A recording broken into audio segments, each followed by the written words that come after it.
देखिए जिस तरीके से आप यहाँ पर जानकारी दे रहे हैं, एक और बड़ी खबर निकलकर सामने आ रही है।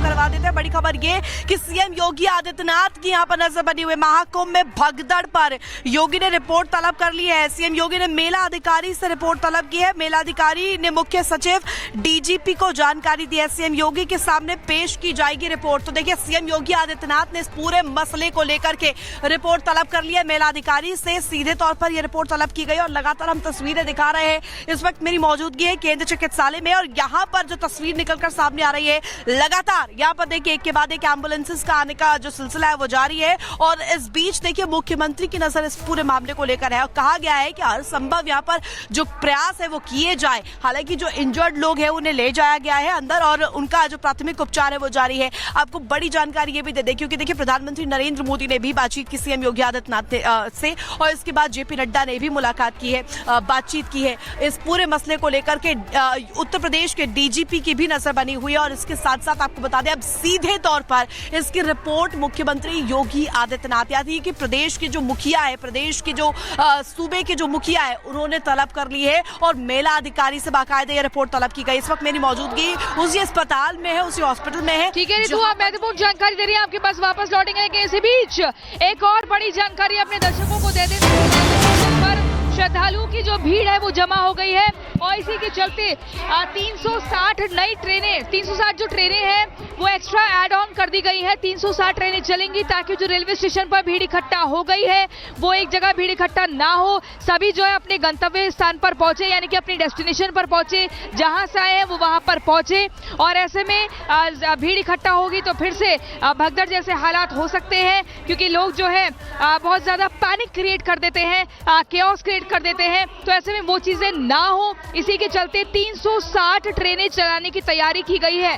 प्रयागराज से जाने के लिए 360 ट्रेनें बहुत बड़ा आंकड़ा है और यही एहतियातन कदम लिया गया है सुबह की घटना के बाद कि कहीं पर भी भीड़ इकट्ठा ना हो। इस बात का खासतौर पर प्रशासन के जो तमाम अधिकारी हैं उनको ख्याल रखना है, चाहे फिर वो रेलवे स्टेशन की बात हो या फिर मेला क्षेत्र की बात हो या फिर संगम घाट की बात हो, कहीं पर भी भीड़ इकट्ठा नहीं होनी चाहिए। और ऐसे में बार बार ये अनाउंसमेंट भी सुबह से हो रही थी कि जितने भी श्रद्धालु आए हैं वो संगम में स्नान करने के लिए पहुंचे हैं तो स्नान करें और उसके बाद वापस तुरंत ही अपने स्थान के लिए प्रस्थान करें, तुरंत अपने घर के लिए निकले क्योंकि अगर भीड़ इकट्ठा होगी तो बाकी श्रद्धालुओं को दिक्कत हो सकती है।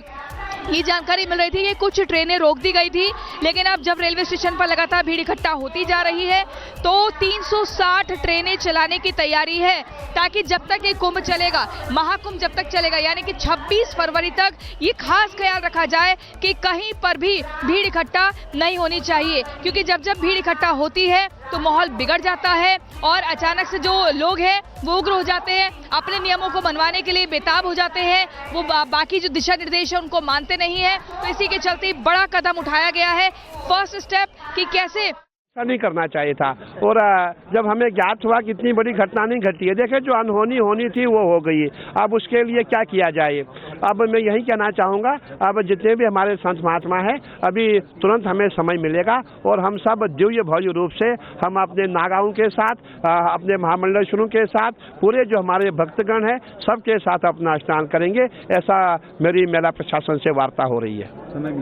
देखिए अभी समय मिलने वाला है और मैं समझता हूँ कि एक बार भीड़ कम हो जाए, भीड़ के कम होते हुए ही हम स्नान के लिए रवाना हो जाएंगे। देखिए आपने देखा होगा मौनी अमावस्या और अमृत स्नान है जिसको शाही स्नान के नाम से पहले जाना जाता था और इस समय माना जाता है कि आपको बता दें जितने भी अखाड़े हैं, तमाम अखाड़ों की साधु संतों को आज स्नान पहले नहीं करना था, ये ऐलान किया गया था। थोड़ी देर बाद तस्वीर बदल जाती है और रविंद्रपुरी जो कहते हैं कि हम सभी साधु संत जो हैं वो आएंगे, स्नान करेंगे, शाम को भी स्नान होगा क्योंकि आज का दिन बहुत बड़ा है। तो ऐसे में अमृत स्नान को हम नहीं छोड़ना चाहते हैं क्योंकि सुबह जो है कुछ अफवाहें फैलाई गई थी, खबर कुछ और थी, कुछ और बताने का प्रयास किया गया था और यात्रा भी निकलेगी। हालांकि बहुत बड़े ग्रैंड लेवल पर शाही यात्रा नहीं निकलेगी जो हर बार देखने को मिलती है, क्योंकि उससे भी क्या होगा, बाकी और श्रद्धालुओं को दिक्कत हो सकती है।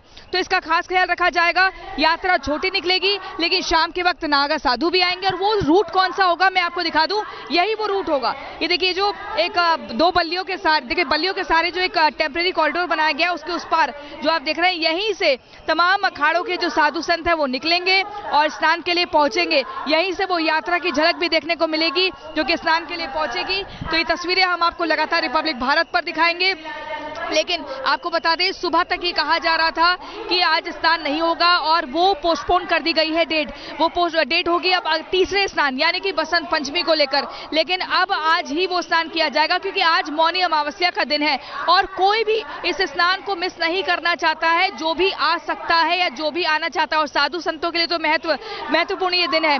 आपको बता दें, कहा जाता है कुछ देर में एक बड़ी खबर आ रही है कि अब से कुछ देर में अखाड़ों के जितने साधु संत हैं वो संगम पहुंचेंगे। अब से कुछ देर में अखाड़ों के साधु संत जो है वो संगम पहुंचेंगे।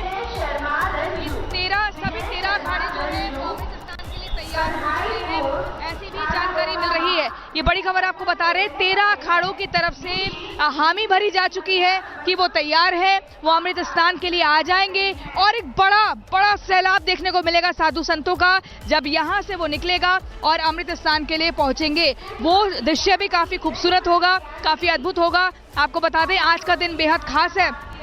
आज का दिन बेहद खास है क्योंकि कहा जाता है कि हर एक डुबकी का अपना अलग महत्व होता है। पहली डुबकी की बात करें तो वो आत्म संतुष्टि के लिए होती है, आत्म शुद्धि के लिए। स्वामी जी, आज मौनी अमावस्या है, क्या कहेंगे? बहुत सादगी के साथ स्नान किया है और जो दुर्घटना में क्षतिग्रस्त हुए उनके लिए प्रार्थना की है, लोक मंगल और विश्व मंगल की कामना के साथ। क्योंकि धर्म का जो अदृष्ट अमूर्त रूप है वह लौकिक शब्दों में व्यक्त नहीं किया जा सकता।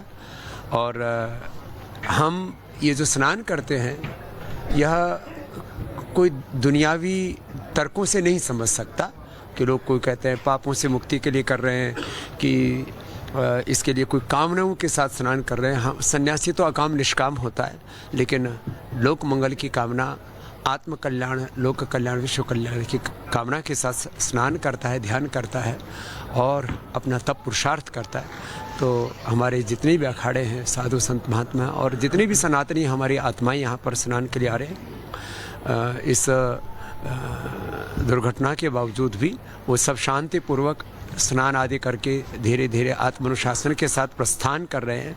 और ऐसे ही यह प्रवाह निरंतर प्रवाहमान रहेगा। बस थोड़ा सा लोग सजगता रखें, सावधानी रखें, श्रद्धा के अतिरेक में भी किसी भी प्रकार का संतुलन ना खोएं, धीरज ना खोएं। धैर्य को धर्म का पहला रक्षण हमारे यहाँ पर कहा है। धृति क्षमा दमोस्तेयम शौचम इंद्रिय निग्रह धीर विद्या सत्यम अक्रोध दशकम धर्म रक्षणम। इसलिए धैर्यपूर्वक सब स्नान करें, ध्यान करें, जप तप करें।